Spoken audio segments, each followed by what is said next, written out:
అందరికీ నమస్తే. తెలంగాణ రాష్ట్ర ప్రభుత్వం ప్రతిష్టాత్మకంగా ఓ పేరును పెట్టింది, రాజీవ్ యువ వికాసం అని చెప్పి. నిరుద్యోగులందరికీ కూడా మేమిక రుణాలు ఇవ్వబోతా ఉన్నాం.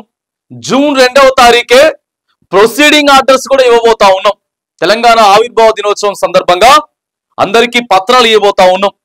50,000 నుంచి మొదలు పెట్టుకుంటే దాదాపుగా 1,00,000, 2 లక్షలు, 3 లక్షలకు పైగానే పైసలు ఇవ్వబోతా ఉన్నాం. ఎవరికి వచ్చిన పని వాళ్ళు చేసుకోవచ్చు. ఇక ఎవరికి దేంట్లో నైపుణ్యం ఉంటే అవి కొనుక్కొని వాళ్ళు వ్యాపారం పెట్టుకోవచ్చు అని చెప్పి ప్రభుత్వం బాజాప్తా గలం విప్పి గట్టిగా చెప్పింది నిరుద్యోగులందరికీ.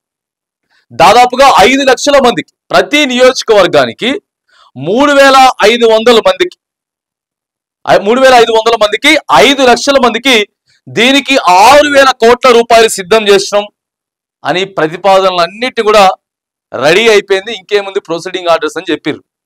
మరి జూన్ 2 ఇవ్వలేదు. మరి జూన్ 2 ఇవ్వకపోగా జూన్ 2వ తారీఖున ఏం చెప్పినారంటే అనర్హుల పేర్లు కూడా వచ్చినాయి. అసలు అర్హుల పేర్లు ఎక్కడున్నాయి, అనర్హుల పేర్లు ఎక్కడున్నాయి? ఒకవేళ అనర్హుల జాబితానే ఉంది అని అనుకుందాం. ఒకవేళ ఉంటే ఒక జిల్లాలో ఉండొచ్చు, లేదా ఒక మండలంలో ఉండొచ్చు. ఒకవేళ ఉన్నా కూడా లిస్ట్ ఒకవేళ రెడీ చేస్తే అధికారులు తప్పిదాలు చేశారు, అవుట్ సోర్సింగ్ ఉద్యోగస్తులు లేదా కాంట్రాక్ట్ ఉద్యోగస్తులు, పర్మనెంట్ ఉద్యోగస్తులు తెస్తే మరి లిస్ట్ బయట పెట్టాలి కదండి. లిస్ట్ బయట పెట్టాలి. ఎప్పుడు పెట్టాలి? జూన్ 2వ తారీఖు పెట్టాలి. ఒకవేళ అనర్హుల్ని వాళ్ళని వీరిని గుర్తించేటటువంటి టైం పడితే మహా అయితే ఒక 15 రోజులు.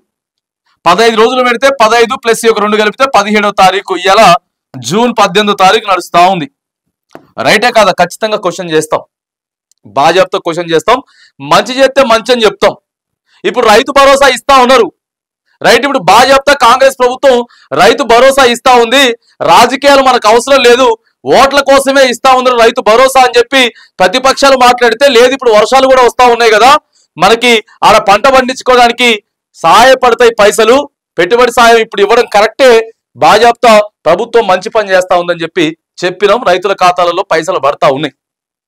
మరి యువ వికాసం కోసం ఎంతో మంది దరఖాస్తులు చేసుకున్నారు. దాదాపుగా 15 లక్షల మంది నిరుద్యోగులు దరఖాస్తులు చేసుకున్నారు. ఇంకేముంది, మాకు వచ్చేసింది, అయిపోయింది, అది ఇది అనుకున్నారు. ఫస్ట్ సివిల్ స్కోర్ అన్నారు, తర్వాత సివిల్ స్కోర్ అవసరం లేదన్నారు, ఆ తర్వాత అంతా అయిపోతుంది అన్నారు. కానీ మరి జూన్ 2వ తారీఖు నుంచి వెళ్ళి ఈ రోజు వరకు కూడా మరి ఇంటర్నల్ గా కానీ అటు న్యూస్ ఛానళ్లలో కావచ్చు, లేదా దినపత్రికలలో కావచ్చు, లేకపోతే ప్రభుత్వ వర్గాల దగ్గర నుంచి మరి ఎక్కడా కూడా రాజీవ్ యువ వికాసం ఏమైపోయిందని చెప్పి మరి అర్థం కావట్లేదు. మరి ఏమైపోయింది, దానికి కేటాయించినటువంటి బడ్జెట్ ఏమైపోయింది? ఎందుకంటే మార్చి ఏప్రిల్లోనే రాజీవ్ వికాసం కింద మనం 6,000 కోట్ల రూపాయలను ఖర్చు పెడతా ఉన్నాం. సో మార్చి ఏప్రిల్ పోయింది, మే జూన్ కూడా వచ్చినది. కాపీలన్నీ తయారైపోయినాయి, పేర్లన్నీ తయారైపోయినాయి అన్నారు. మరి అర్హుల్ని గుర్తిస్తున్నామని చెప్పారు. మరి ఇప్పటికైనా సరే ప్రభుత్వం అర్హుల్ని గుర్తించండి. దాదాపుగా నియోజకవర్గానికి 3,500 మంది అంటే ప్రతి మండలానికి ఓ 500 మంది ఏదో ఒకటి పెట్టుకుంటారు. చిన్న కాంక్రీట్ మిల్లరా, జిరాక్స్ షాపా, లేకపోతే ఇంటర్నెట్ షాపా, లేకపోతే చిన్న పెయింటింగ్ షాపా, చిన్న కిరాణా దుకాణమా, చిన్న ఫోటో స్టూడియోనా, వాళ్ళకి దేంట్లో నైపుణ్యం ఉంటే దాంట్లో తీసుకొని మరి ముందుకు పోయేదానికి అవకాశం ఉంటుంది. కాబట్టి మరి రాజీవ్ వికాసం ఏమైపోయింది అని చెప్పి సోషల్ మీడియా వేదికగా నిరుద్యోగులంతా కూడా అడుగుతా ఉన్నారు. ఎందుకంటే దానికి ఒక డేట్ ప్రకటించారు, ఆ డేట్ పొడిగించారు. సో దరఖాస్తులు పెట్టుకున్నారు, దానికోసం ఇన్కమ్ సర్టిఫికెట్లు తెచ్చుకున్నారు. ఎంఆర్ఓ ఆఫీసులలో రోజులు తరబడి, మీ సేవ దగ్గర రోజులు వెయిట్ చేసి సర్టిఫికెట్లు తీసుకున్నారు. అంతా కూడా ఆన్లైన్ ప్రక్రియ అయిపోయింది.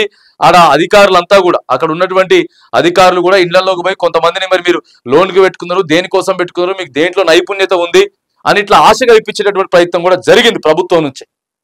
కాబట్టి మరి దీన్ని డిలే చేయకుండా రాజీవ్ వికాసం ఏవైతే ఉందో మరి దాని పని అయిపోయిందా లేకపోతే అటే పోయిందా అనేటటువంటి అస్త్రం అటు ప్రతిపక్షాలకు రాకుండా, ఎందుకంటే మనం రాజీవ్ వికాసం అనేది ఇస్తామని చెప్పి ఆల్రెడీ ఎన్నికలప్పుడు కూడా హామీ ఇచ్చిర్రు, ప్రభుత్వం హామీ ఇచ్చింది. కాబట్టి సో ఆ దిశగా అడుగులు వేయాలని చెప్పేసి నిరుద్యోగులందరినీ కూడా ఆదుకోవాలని చెప్పేసి మనం నిరుద్యోగుల పక్షాన డిమాండ్ చేస్తా ఉన్నాం.